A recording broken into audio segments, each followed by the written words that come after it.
Hello there, and welcome back to Chita Diaries for my oldies, for the newbies. Thank you so much for tuning in. So, if you did not watch my previous video, I did a breast cancer and cervical cancer awareness chat or interview. I had a guest speaker, an expert who came on and just, gave us a whole bunch of information. Hopefully, for those of you who watched that, you found it useful. Well, today's part two, I had mentioned, or at least I think I'd mentioned that I would do two videos. I wish I could have done like a whole month's worth of women's health chats, but it's been a bit tricky finding experts, who had the time to just sit down or even just, just find the time to record this. But hopefully in the future, especially for a topic like today's, I hope, it won't just be me rambling and telling you guys a story time. Hopefully in the future I will find someone who can actually sit down and give us, some proper facts. But I still just didn't want to let this go and, just scratch the whole concept of making this video. So I'm still going to make it, I'm still going to post it, and I truly hope that you find it informative. Yes, so today's video, as you can see from the title, is about fibroid awareness. Hopefully, like that's even the correct way of saying it. But yes, so it's just me today. I'm really sorry. There's no guest speaker or expert. It's just me giving you guys a story time. So I'm Zambian for those who are new, born and raised here. And if you're a Zambian woman watching this, like, just how common fibroids are. Like, if you're watching this and you're a Zambian woman, you either unfortunately have fibroids or you know someone who does. It's a very, very, very common condition, if I can call it that. And there's so many myths around it, so many, fears about like a whole bunch of misconceptions, etc, whatnot. And I wanted to bring awareness to it in my small way. But the main purpose, the main takeaway from this video, like spoiler alert, like if you don't even want to watch the rest of this video, the main takeaway from this is that please go and get yourself tested if you haven't already. It's something that I highly, highly encourage all of us to do. Now, I am 31 years old. For those who are new, I'm a 31-year-old woman. And I have like a whole family history of women in my family who have had fibroids. Like it's very, very common in my family. I grew up, with like the older women in my family having them. I'm now at an age where even people in my age group have fibroids, but I'd never gotten tested. I had never gotten tested. I was just like I had that mentality of if I'm not feeling anything, like why bother? Which is a very, very bad mentality to have. But this year, I don't know, like the Holy Script, the Holy Spirit gripped me and I was like, take yourself to the hospital and just check. Like just check if there's nothing, well and good. If there is something, find out what the situation is and what can be done about it. So I did go and get myself tested. Actually, I got myself tested for I had a physical breast exam done. I wanted to like do the most. Like I wanted to do an ultrasound for my breasts as well. But I was told that that is only needed if you go and have like an exam or a physical, yeah, if you go and have a physical exam by a doctor, and if they sense that something is wrong, then they can, recommend that you go and have an ultrasound. But for someone who's under the age of 40, I was told if the physical exam goes well, like you don't need to do an ultrasound. But I did go and have yes, a physical breast exam done. I also had a pap smear done for cervical cancer. So as we speak, I think it's been almost a week. So I did this last week, and yeah, my results for the pap smear take about 2 to 3 weeks to come out. But I doubt I will divulge that information. Like if everything is good, like it's good. If it isn't, I don't know. Like I have to process that in my own way. But I also went in for a third thing. I was like, I must check for fibroids this time. Like I've been talking about it for so many years. I think since like my mid 20s, I've been telling myself I need to go and get checked. So I finally went, and like I went there like expecting, I just had these expectations, like not, like I wasn't going to get shocked or anything. And for sure, you know like I do have fibroids now. I thought about like do I really want to make a video telling the whole world and the internet that I have fibroids? Must they know? Is it necessary? Like a part of me wanted to not do it, but then another part of me was like, sometimes it takes a person, watching someone else give their first-hand account to actually get up and make that phone call and booking, because so many times like you just be told go and get a screening, and then you won't do anything about it. So hopefully you can use me an example to actually take the initiative and go and get yourself checked. So I didn't go to a public or a government hospital. I went to a private hospital. I have medical insurance, but I'm sure you can have yes, I'm sure you can go to any hospital. Like if you're watching this, especially for the Zambians who are under NEMA and the like. In fact, even some private hospitals are NEMA accredited. So please, like, just make a plan. Whether it's private or a government hospital, you do that. But I felt that I needed to point out that I went to a private hospital in case someone asks, where I went. So I went to Medlands Hospital in Lusaka. It's under my insurance, and I did request to see a gynecologist who did an ultrasound of my uterus. Now, this is where like I'll just be rambling because this is just like a story time. It's not, me having like the medical terms and everything. So she did like an ultrasound and checked and confirmed that indeed I do have fibroids. But with the energy that she had, she was just like, there's nothing to worry about. She's like, if indeed you get to a point where you want to have kids, like I've helped so many people, have reach full term with their pregnancies, and even give birth to healthy babies and be healthy themselves. So she also mentioned that it's different for everybody. It's different for everybody. So you might go in and maybe yours might be far more serious than mine were. So that's why I'm encouraging, if you're watching this and you've never gotten tested before, especially if you're a Zambian, even if you're a Zambian, because I know I have viewers from other countries. Like if you've never had yourself checked for this before, do so, especially if you're black. Well, even if you aren't black, do get yourself checked, but especially if you're black. It's like one of those where it's really high in the black community. So yes, mine, fortunately, according to the gynecologist, are not severe where I'm at any threat of anything, because she did mention that yeah, depending on the situation or what is found, the I think there's two options: there's hormone therapy or surgery, or like the extreme of having your uterus removed and the like. But she's like, for you it's not that serious for now. You can live a perfectly normal life.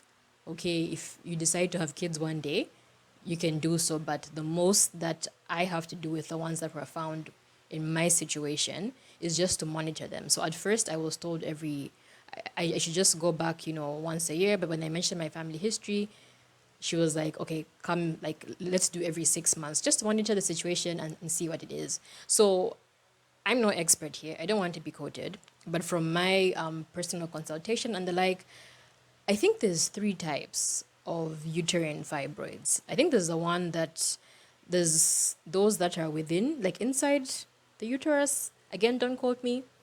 And then there's a, a second type that is outside of the uterus. And then a third type that is inside, like the muscle or the wall of the uterus.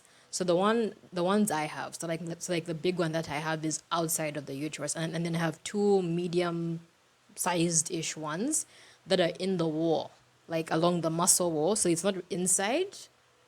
So I don't know if if it was inside, it would be a different situation. But yeah, mine are on the walls and everything, and it's a matter of monitoring them. But I was told that I don't need surgery and I don't need hormonal treatment for now. Now, with regards to like, and that's why like I wish I could find an expert, and I hope to do so in the future. Maybe when I do my 6 months update, I might be able to get someone to come onto the channel and just really explain things properly. But there's like I've heard so many myths.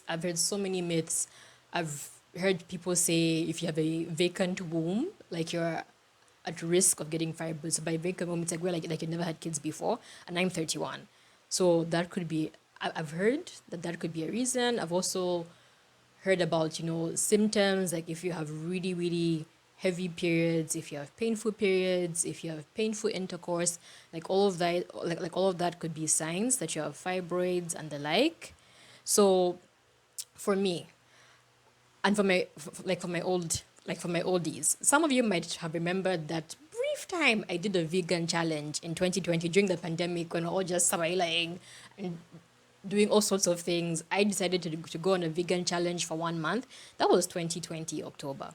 Oh, by the way, I've actually been vegetarian. Well, for the like 90% vegetarian for 3 years now. Like, can you imagine? Like, it's been 3 years. But yes, I decided to go on a 1 month vegan challenge. I liked the way my body felt, and then I extended it to 3 months. And then January of 2021, I was like, I miss cake, I miss ice cream, I miss cheese, and I switched to being a vegetarian because when you're vegan, like you can't have any of that. And I also missed honey. Okay, I like honey in my tea, so I ended up being a vegetarian. And then I've had fish sporadically. Sometimes I eat tuna in a pasta salad, but it's like once in a very long while, if that makes sense. But I'm mostly vegetarian. Now, prior to that, I am someone who had a very, very irregular cycle. I remember someone saying okay, like it's like an old joke of someone telling me I had the Chuck Norris of periods. Okay, like then it was funny. Like I know this, like we're talking about something serious here, but I just remember someone telling me that like years ago, because like it was just so random, and then it would be so painful. Like it was just like it would do the most. It would do the absolute most. Sometimes I would have a 4 week cycle, sometimes I'd have a 6 week cycle, sometimes it'd be a 5 week cycle. And that was like, it was always the case from the time I began, menstruating in my preteen years. Like it was always irregular. Like I'm not somebody who knew like or had a set date. It was different. Every cycle was a different length. Two, I had painful cramps, and I feel like this is very, very common. Like pretty much everybody has painful cramps. You know what I mean? Like we all have painful cramps. And then mine, like so many other women, were the type that I had to take a day off, which trust me, like is it's very, very inconveniencing. Like mine was the type where like okay, so where I live, we have something called the Mother's Day. So it's literally written in law, like it's a law for the whole country that women are allowed to get 1 day off for their period per month. Like no questions asked, but like yeah, like your employer can't do anything about it. So sometimes people use the MD for other things. Okay, like they use it for other things, but I would be that person who would actually use my MD for what it was meant for. Can you imagine, like even just school sometimes, like if I start my period at school, and that's why I'd always cross my fingers to start my period on a weekend when I'm home, because it would be one of those where like I needed to take a day off. It would be very painful. I'd have to take medication, like even just like like I'd get nausea, I would get lower back aches, like it was a whole production. Okay, it was a whole situation, very unnecessary. And I thought, like I swear you guys, I just assumed that that was my life, and that is what it was always going to be like. I'm like, like yeah, like women go through this. Like this is just how it is. Like this is life. Okay. And then I went on that vegan challenge.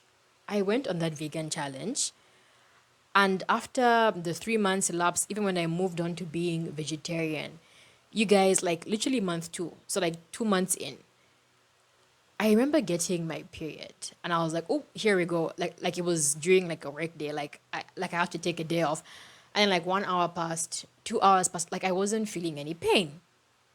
Like it was so strange, and it just passed. Like I felt discomfort. Like of course the discomfort is there, but that like the pain that I like it didn't come.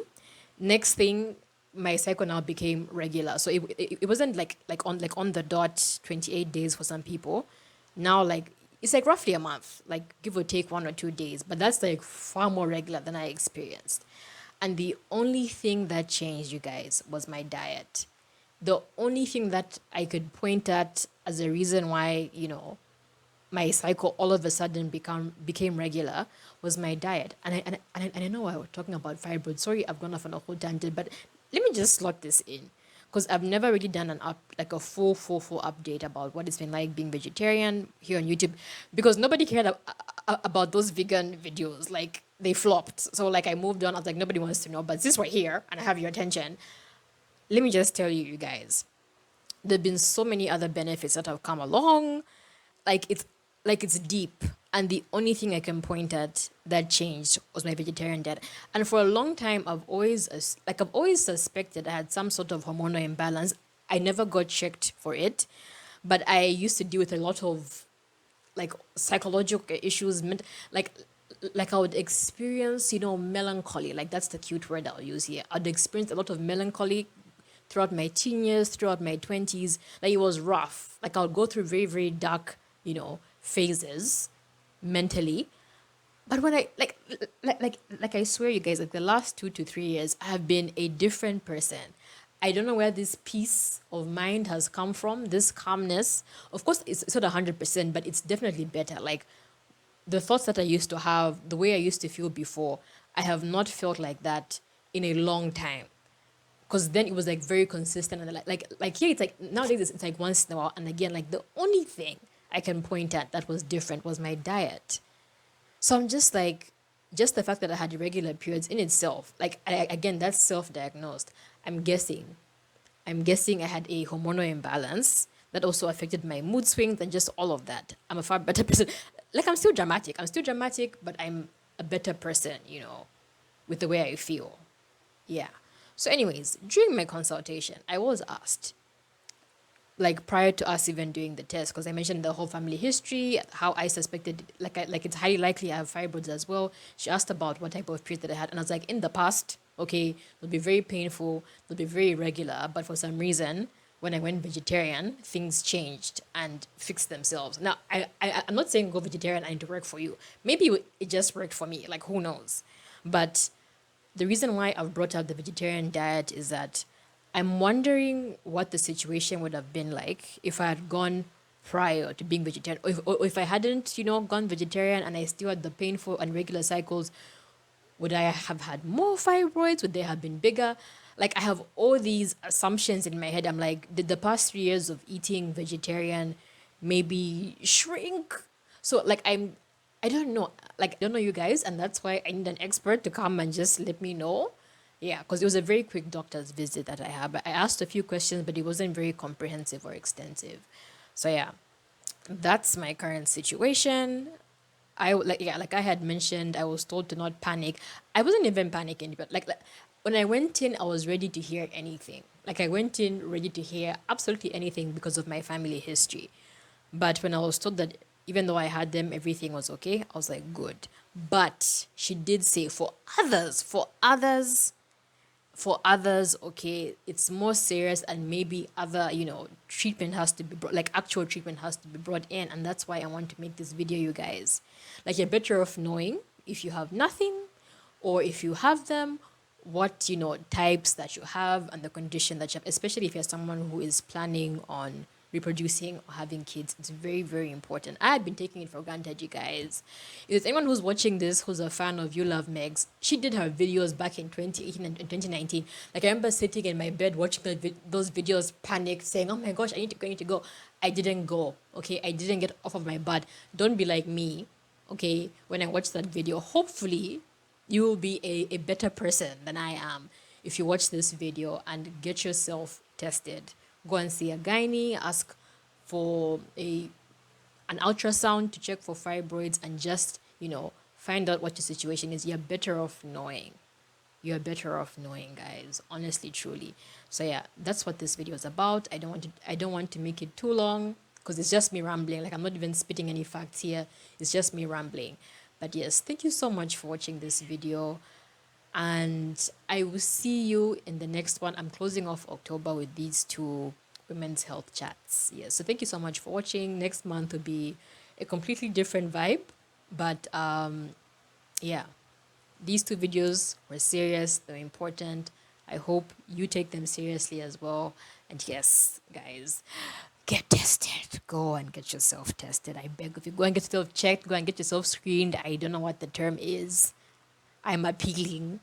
Please do it. But yes, thank you once again for watching this video, and I will see you in my next one when I'm back to my normal Cheetah Diaries shenanigans. But yes, thank you. and bye.